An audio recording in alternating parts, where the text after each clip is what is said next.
Hello, everybody, and welcome back to the United Stand. We've just got through to the FA Cup final, and now we have Fabrizio Romano on the show. So a good day. But Fabrizio, thank you for coming on.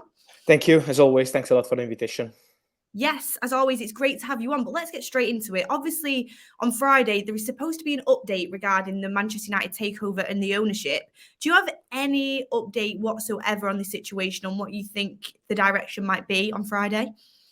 No, at the moment, the position of the Ineos group and the Sheikh Jassim group is exactly the same. They are now waiting on the Glazers. They are still waiting to understand what's going to be their final position on the story. Of course, as you mentioned, we are now entering into crucial days, and so it's going to be a really important moment for Manchester United future, for the summer transfer window. At the moment, it's not easy also for the board to move looking for transfers, because they are waiting to understand what's going to happen with this takeover. So Friday could be an important day, but the whole week is going to be important to understand the feeling around the Glazers. What we can confirm, and we always say it here, is that Ineos group and Sheikh Jassim group remain in the race. They remain convinced of their chances to buy Manchester United. So the race is still there, but it's up to the Glazers. Yes, I think that'll keep some Man United fans' hopes alive. I mean, I hope it's going to be a full sale. That does seem their direction, but we'll have to wait and see on that one. Now let's get into some transfer news. I mean, we're coming up to the summer transfer window. It's going to come up sooner than we think, I reckon. But Ornstein reported, I think it was this morning or last night, that Mason Mount is a serious target for Manchester United. What is the story of Mason Mount? Because we have been linked to him a little bit. He's been linked to Liverpool as well. Is this actually a serious target for Erik ten Hag going into the summer? I think he's one of the many clubs informed on the situation of Mason Mount. At the moment, it's not the negotiation, so Manchester United are not actively negotiating to sign Mason Mount, but they are informed of the situation of an English international, a very talented player. So it's normal to have this kind of information and to keep tabs on the player situation. What is also true is that, from what I understand, for Liverpool, he's a priority target. We know how important it's going to be for Liverpool to refresh the midfield, and so for them it's really important to go for Mason Mount. This is why I still see Liverpool as favourites in this race. But Man United, Arsenal, Liverpool, all these clubs are informed of the situation of Mason Mount. Nothing will be decided now, because I think May, June, that is going to be the crucial moment when he will speak again to Chelsea and make a final decision on his contract situation. So the first point has to be the Chelsea discussion with Mason Mount, and then we will see what kind of price tag there will be, what's going to be the player position. So it's still a process at early stages, but I'm sure that Manchester United are looking for a position in that, for a player in that position. So for a new signing also in the midfield is not the top priority, because we know the priority is going to be the striker, but also in the midfield something could happen, and that kind of player could be Mount, Mac Allister. That kind of midfielder could be something to watch out for Manchester United. Well, that's exactly what I was going to say. I was like, Liverpool's in with us with the Mason Mount race. They're in with us with the Mac Allister race, according to you. I just wanted to quickly ask, like, how serious are we looking at Mac Allister? Because obviously we've been linked to quite a few midfielders. You said striker is a priority, which is understandable, but Mac Allister does keep having his name linked with Man United and Liverpool. What's the situation with him at the moment? Yes, Manchester United are informed of the situation of Mac Allister. They had some conversation with the player camp, so I can confirm that Manchester United are in the race to sign Mac Allister. What's the point? It's about how much they want to spend on the midfielder, and again, it's about the club situation, because Liverpool in this moment, they are obsessed with midfielders. So from what I understand, they will speak again to the players camp in the next days and try to make a proposal. So they want to be fast on the Mac Allister story. On this deal, we said for Mount, for example, May, June could be something slow. But for Mac Allister, from what they understand, he wants things to happen early in the window. He doesn't want to wait for July or August to make his move. So it's going to be important to understand if Man United will be able to move like in the next month to make a proposal. Don't usually do it. Yeah, that's why it's going to be important. The timing is going to be important. And also important to say that Liverpool are in the race. Liverpool are really convinced. From what I understand, Chelsea in the last few weeks have changed their position. They appreciate the player, but I don't think they're going for Mac Allister. For Liverpool and Man United, he's one of the targets. So one to watch for sure. Do you know how much he would roughly cost, or is that not been kind of quoted yet? He's not clear yet, because I think it's normal the position of Brighton on their players in this moment of the season is still quiet. But from what I understand, the player will go. So I don't have any doubts on that, and I'm sure that Mac Allister will have a new club in the summer. Exciting stuff. I mean, just knocked them out of the FA Cup, but he did play really, really well, and he's definitely someone that Man United fans like the look of. I mean, World Cup done, and he's definitely a very good player. But moving on to the striker situation, because we know that is the main priority for Man United in the summer. I mean, we're linked to so many names. I mean, Osimhen, Kane, Højlund. I mean, what is the situation right now? Because obviously Osimhen's just been knocked out of the Champions League with Napoli. They are probably going to go on and win Serie A. That probably is going to happen. And then obviously we've got Kane with Spurs, who are in a really terrible run at the moment, and it looks like they might miss out on Champions League football. And then Højlund's been kind of a name that's just been thrown in there. Is there a serious contender with Man United now of what direction they want to go with the striker? Yes, I think we will see many other links, honestly, because it's not going to be fast domino, but not just from Man United. I think there will be a strikers domino in the summer, and it's not going to be something for April or for May. It's something that is going to take place like in July and some moves in August. So get ready for many links, get ready for many updates, because it's not going to be easy at all to find a top striker in the summer. I think there are also other names, not just for Man United again, but it depends on the domino. There are many clubs on the market for a striker and many strikers on the market available this summer. For example, a player like Jonathan David, 21 goals in Ligue 1, he could be an option for many clubs. Gonzalo Ramos, let's see what happens at Benfica. So there are many players to follow. Also the situation of Dusan Vlahovic at Juventus. There could be many possibilities this summer on the market. For Harry Kane, I think it's going to be crucial to understand what happens at Tottenham with the coach, and now also with the board situation with Fabio Paratici, who resigned a few days ago. So it's going to be important what kind of project they will put on the table. They will discuss to Harry Kane, to his agent, to understand the player position, but it's going to be really important what Tottenham want to do for the future, for the next season, but for the future in general. So for Kane, this is the situation, waiting on Tottenham, and it's not going to be easy at all, because Daniel Levy remains determined on keeping the player after that kind of difficult season. It's important for Tottenham to send a positive message to the fans, and keeping Kane is one of the priorities. And then it's important to say on Osimhen that all the clubs, Man United, Chelsea, PSG, and Bayern, because there are 4 clubs on him. So these 4 clubs are in the race, but they are all waiting on his agent to communicate the price tag. And at the moment, it's still not clear. I see many reports saying 100, 120 million euros, but I'm not sure at all that it's going to be enough to sign Victor Osimhen in the summer, because Napoli president De Laurentiis is a really tough one to negotiate with. It's really difficult to sign Napoli stars. And so let's wait on the price tag to understand if Man United will be in for Osimhen, if they will go for different kind of player. Let me say also for Højlund, a lot of rumors, but the feeling around is that he has to decide who's going to be his new agent before deciding the new club. So the new agent is going to pick in the next days or weeks. It's going to be a crucial point to understand his new club. He's a very young player. He's a completely different player than Kane. Osimhen, he needs probably one more step before being ready for a top club, but for Man United could be an interesting option. Yeah, definitely. I mean, when Man United are linked to a certain position, we do seem to get linked to nearly everybody across Europe. So it's going to be an interesting race to see for sure. But that is definitely something that we need to get done, hopefully early in the window, because a striker is definitely a priority. But I want to talk a little bit about Aaron Wan. Actually, sorry, we'll start with I just wanted to quickly ask about on Manu Kone as well. Is there any updates on Manu Kone? He was linked to us a little bit, but I've kind of seen the reports cool off slightly. Yes, just because it's not easy to sign him. It's 50 million euros plus add-ons, from what I understand, the price tag of Manu Kone.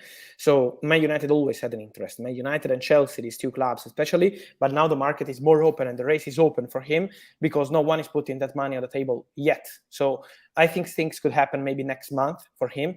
Again, for Man United, it's important to understand how much they can spend on the midfielder. It's for Mount, for Mac Allister, for Kone, for any other player. It's really going to be crucial to understand how much they want to spend on the midfielder, on the striker, how many players they can offload or sell, because it's crucial for Man United also to sell as many players as possible this summer. Of course, I mean players not involved in the project. So these kind of decisions are going to be crucial to understand also how much they can spend. But for Kone at the moment, still nothing advanced, just an interest. They had some conversation with his agents, but not something concrete yet.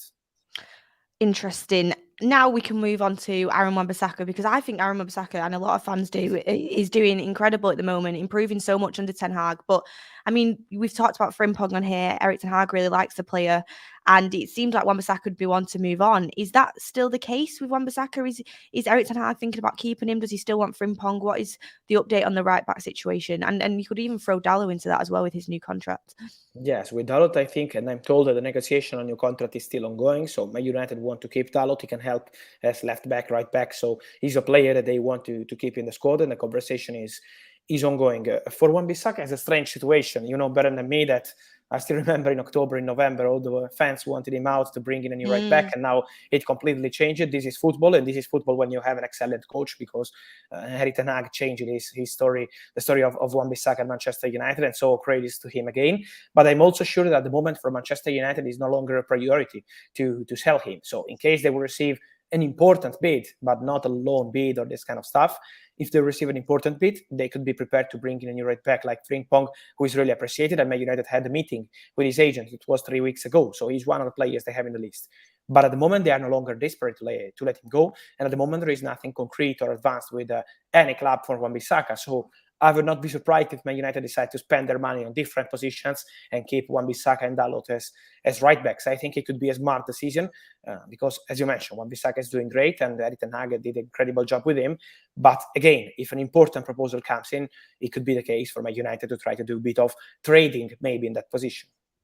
Okay, that. I think that's a good kind of update, because I think a lot of the fans, obviously, we want to do what Erik ten Hag wants, but what do you actually think the money could be used a little bit more wisely with Erik ten Hag? Not with with Erik ten Hag bringing out this side of Wan-Bissaka that we haven't really seen before. He's improving so much. But I mean, moving on to another position in the summer, I mean, the goalkeeper is a massive talking point. I mean, I personally think that we need to get a more modern goalkeeper in, but then some fans really think David De Gea is the right fit for Man United.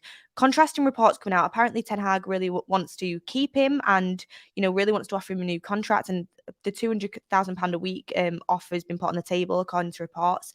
And some other reports speak about Ten Hag wanting a modern goalkeeper, and that's the highest they're going to go, £200,000 a week. Is there any clarity what is going to happen on the goalkeeper situation right now? And does Ten Hag want to bring in another goalkeeper? Is he happy with De Gea? What's the situation on that? I'm sure the Manchester United are advancing in the negotiation with De Gea over new contract. So the conversation is going so well, and I expect a full agreement very soon between De Gea and Manchester United. They're discussing the final clauses, so let's see how it will continue. But all the parties are confident to continue together. It's also true that Manchester United are looking at some options for the second goalkeeper, backup goalkeeper, not to create a competition, but to put maybe in some moments some pressure also on De Gea, some positive pressure. I mean, it's not something negative, but to have a second goalkeeper who could have a good level. I don't see Man United going for a super expensive second goalkeeper. So players like Costa, 70, 75 millions for a second goalkeeper would make no sense. This is just my opinion, so I don't expect that to happen. But I know that Manchester United are keeping an eye on goalkeepers around Europe, on maybe opportunities they can have around Europe. So to put a second goalkeeper who can also be the future of Manchester United, maybe when De Gea will decide to leave the club in the next years. But now the full priority is to extend the contract of De Gea. So there is a conversation. The conversation is going well, and I think that soon everything will be agreed with De Gea over a new contract. Interesting. Moving on to Lindelof, he obviously played a brilliant game. I don't know if you managed to catch it yesterday. Yeah. Super well. I mean, I've always been a fan of Victor Lindelof, but obviously there were some reports coming out that he might want to leave in the summer for more game time. I mean, talks of either Maguire or Lindelof going. Which one do you see the most likely? Do you think Lindelof will depart the club? What is the situation regarding the centre backs situation after, obviously, Fran and Martin as a first choice, but regarding Maguire and Lindelof at the moment, what looks to be going to happen in the summer? Yes, this is something that will be decided in the next weeks, not now. I'm sure that at the end of the season, once things are clear, Man United will be in the Champions League for next season. So there are these crucial steps. Erik ten Hag will speak directly to the players. So it's for Maguire, it's for Lindelof, and also other players to understand what's the best decision to proceed for the next season. What I can say is that in January, Atletico Madrid wanted Lindelof. It was early, first week of January, they asked for Lindelof. And Erik ten Hag said, no way, he's staying here. We can't let him go. So he wanted Lindelof to stay. In the final days of January, Inter wanted Lindelof. And Erik ten Hag again said, impossible, he's not moving. So he's a big fan of Lindelof because, as you mentioned, he's a big professional, top professional. If he's not playing, he's always doing his best for Manchester United when he's on the pitch.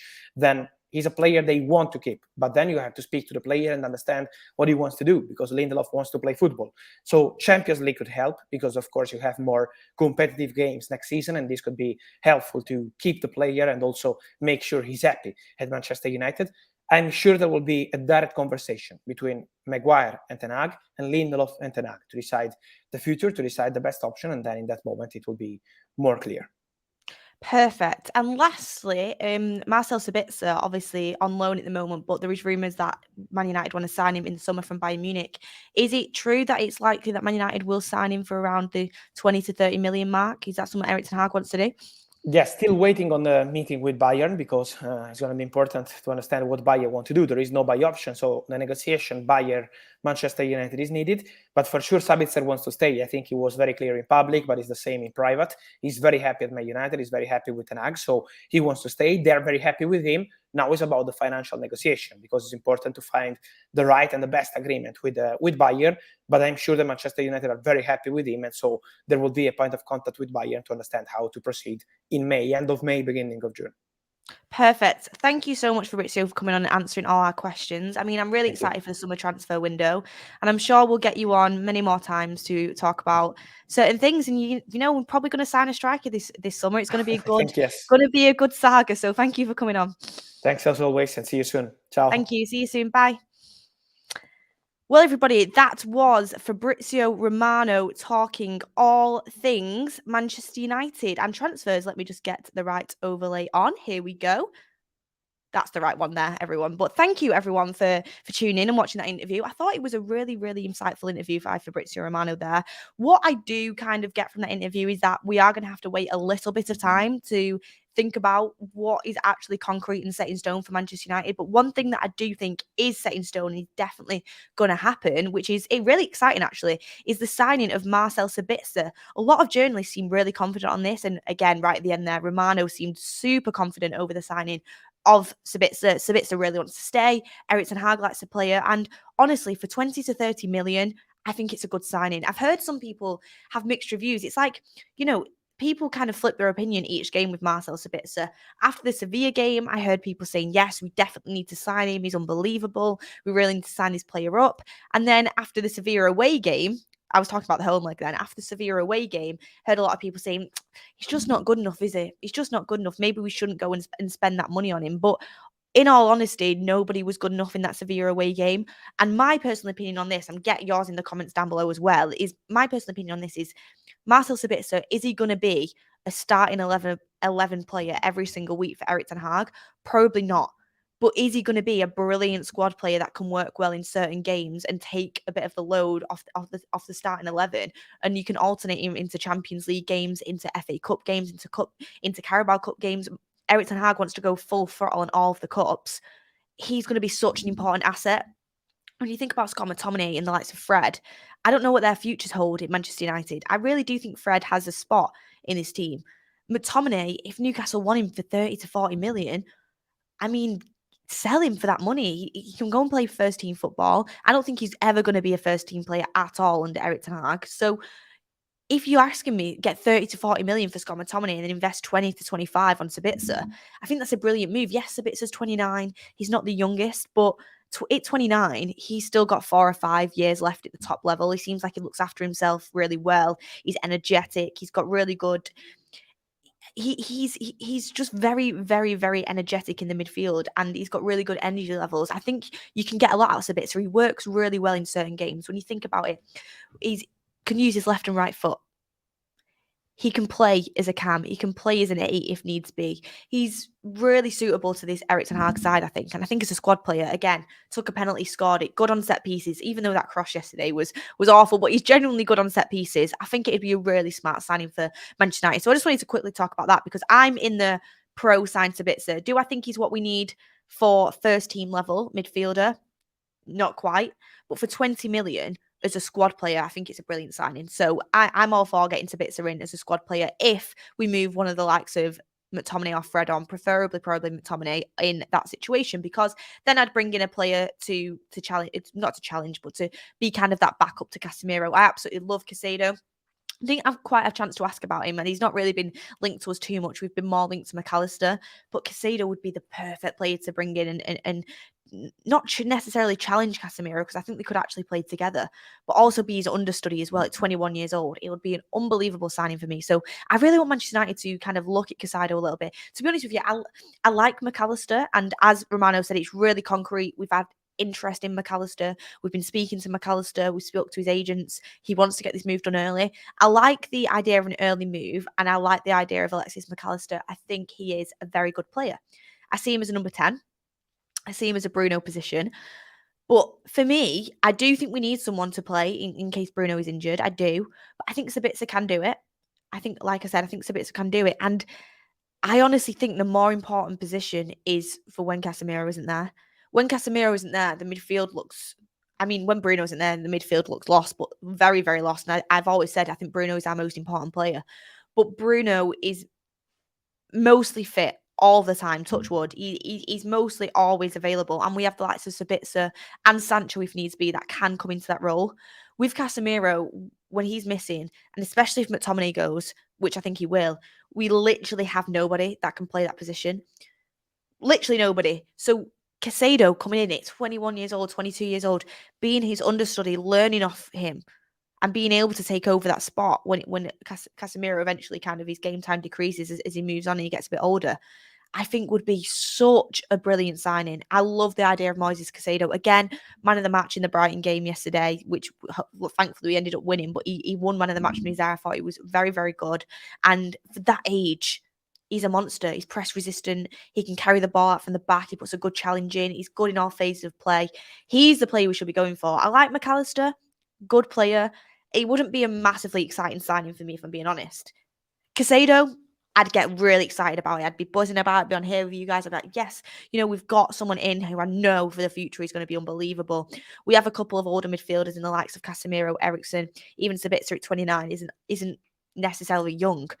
Bringing in a 21, 22-year-old like Caicedo, who's got the whole world in front of him, would be a brilliant signing from United. So that's the kind of direction I'd want to go into over Mac Allister, if I'm being honest. But again, Kone seems like an option for us.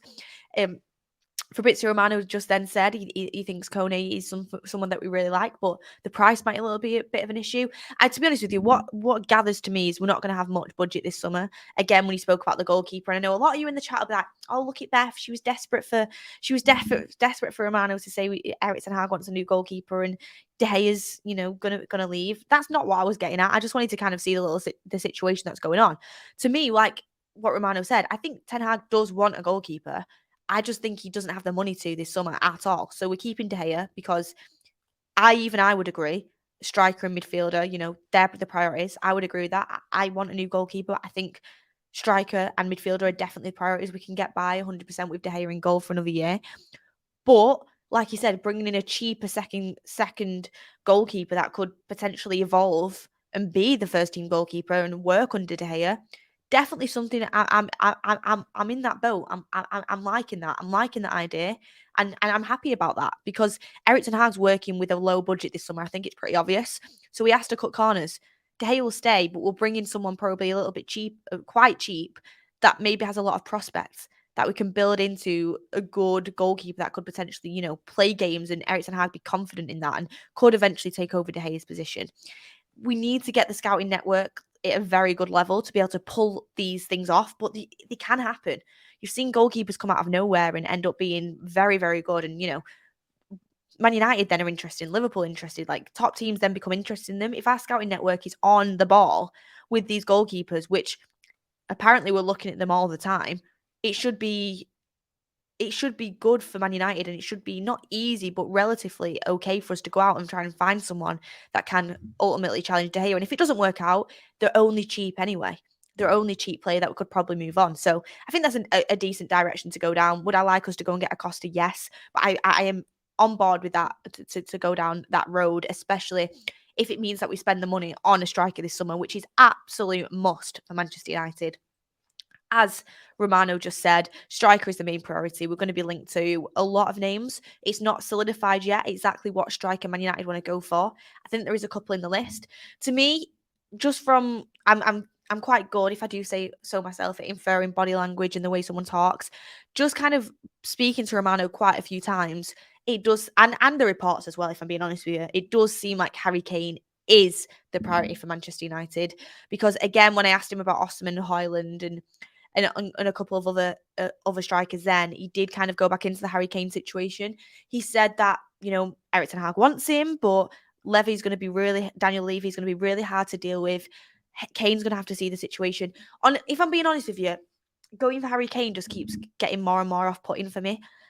I think he's a world-class striker. I think he's unbelievable. And if we did sign him, I think it'd be a brilliant signing.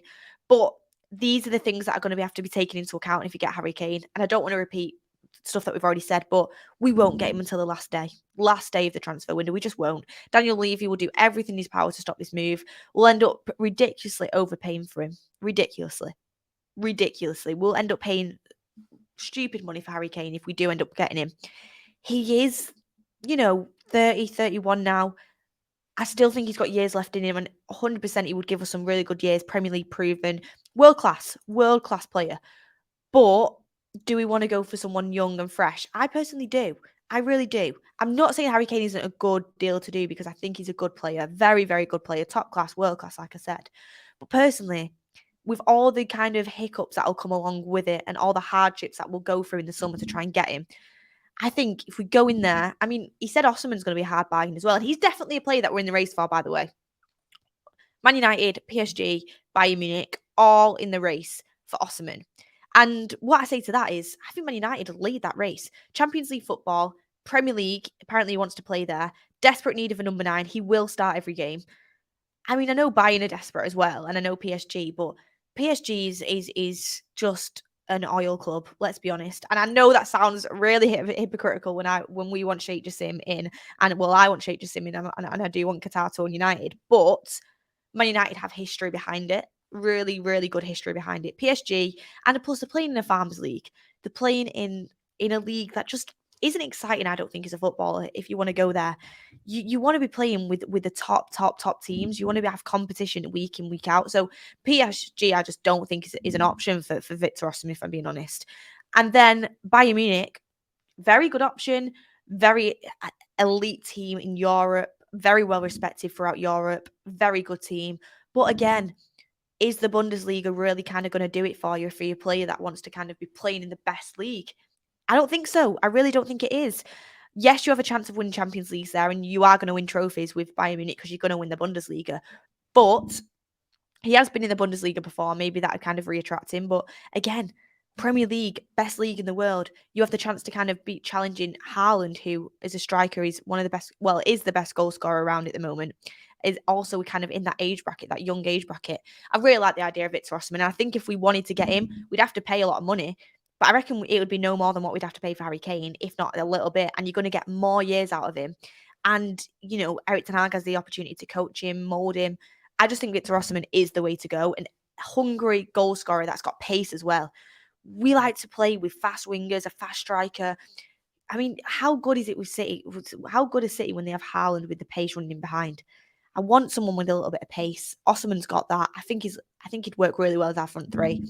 I like the idea of Victor Osimhen. I really do. I hope that's the direction we go down. And then with Højlund, as Romano said, a name that has been brought up, we're interested in, but it's not really solidified right now. He needs to get a new agent. And like I said it on a couple of shows before this, love the idea of Højlund, but not as the only striker we bring in. It'd have to be with a Kane or an Osimhen, because he's still got development to do. Has he got the potential to be brilliant? Absolutely.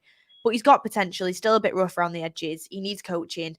It'd have to be someone that you bring in as the second striker and kind of mold into the team and give minutes to here and there. So I think that's the situation with the strikers. And then lastly, just to finish up on the show a little bit, I wanted to speak about Aaron Wan-Bissaka. Absolutely love Aaron Wan-Bissaka at the moment. His relationship with Anthony is blossoming. He's doing exactly what Erik ten Hag wants to do. He's moving into midfield and then moving out onto the wings. He seems really intelligent, actually, in the way that he's playing the game. His defending on the back post has improved night and day. Remember under Ole Gunnar Solskjaer when Wan-Bissaka just could not mark a back post to save his life? Now I'm not really noticing it. I'm really not, which shows it's massively improved. Him on the ball, his power, his dribbling, his close touch control. I mean, his improvement has been ridiculous. And Aaron Wan-Bissaka has got a unique skill set that nobody else has in our squad. His one-on-one defending is just out of this world. Out of this world. I should say no other fullback has. Well, no one in the squad is as good as Wan-Bissaka. No one in the world is as good as Wan-Bissaka at one-on-one defending at all.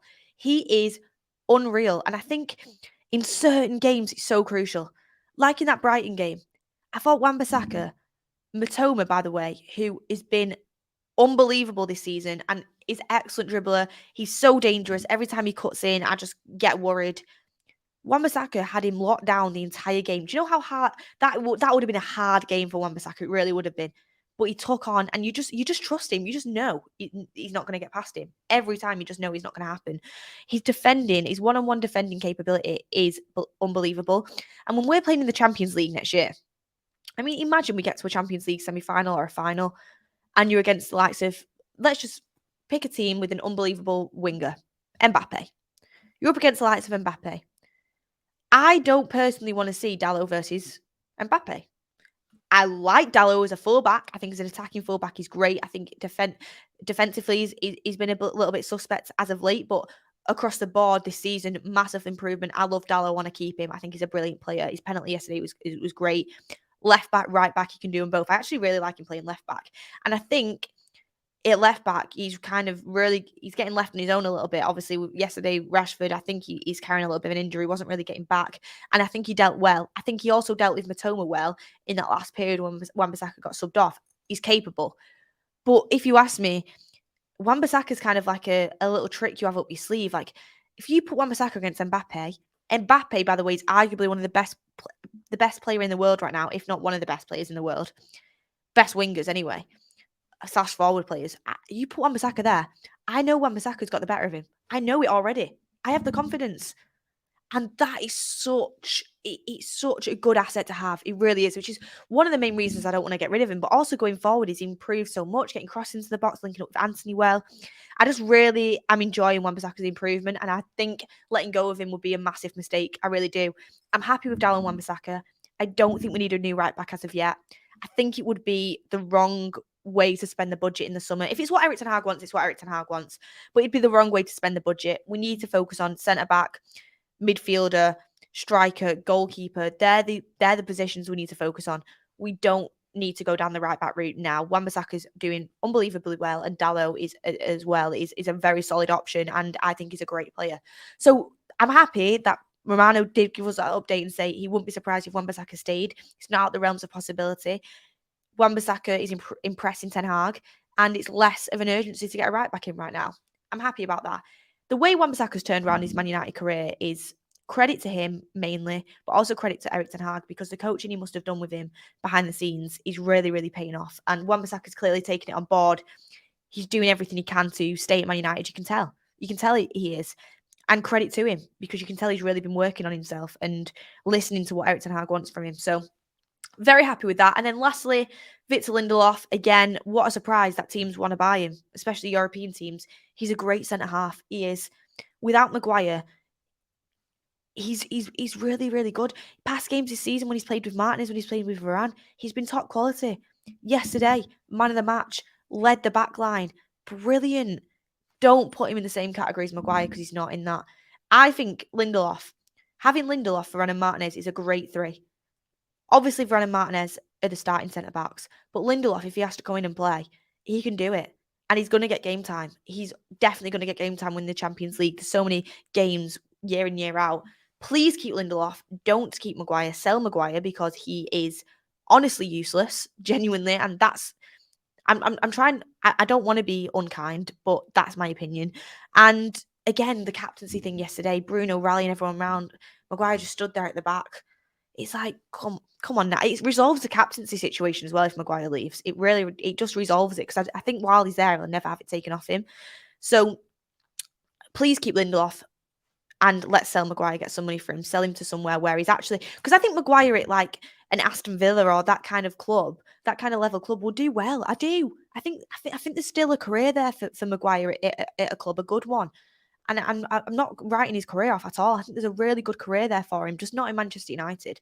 I think he needs to go and revive himself somewhere else. So, yes, I want to see Lindelof starting. I don't want to see Maguire starting over Lindelof ever again. And I want to see Lindelof stay in the summer. But also Mason Mount. Everyone laughed at me when I said Mason Mount wouldn't be a bad signing. Erik ten Hag clearly thinks the same thing, because we've been linked to him a couple of times now. Could be a little bit of smoke and mirrors because he wants to move away. But I do think Mason Mount, again, wouldn't be the priority with the money we've got in the summer, with the tight budget we're on. But if I'm talking about a squad player that can come in and play games in a squad game, which is look at Manchester City, look at the squad they have and how well they do with it. You need to have a brilliant squad. He could be a good player to bring in. So keep an eye out on that. But thank you everyone for listening to the Fabrizio Romano interview. And yeah, get in the comments down below. What striker do you want to sign? What midfielder do you want to sign? What are your priorities for the summer? Do you want a new right back? Do you want to keep Wan-Bissaka? Comment all your thoughts down below and we'll go through them and have a look at them. Please make sure you like the video. And yeah, I'm excited for the upcoming summer transfer window. Season's coming to an end soon. Summer transfer window madness is going to begin. I'm excited. We're going to sign a really good striker this summer. I can feel it. I'm excited. Stay tuned for more shows coming up throughout the week. Thank you for watching, everyone. And I will see you on the next one.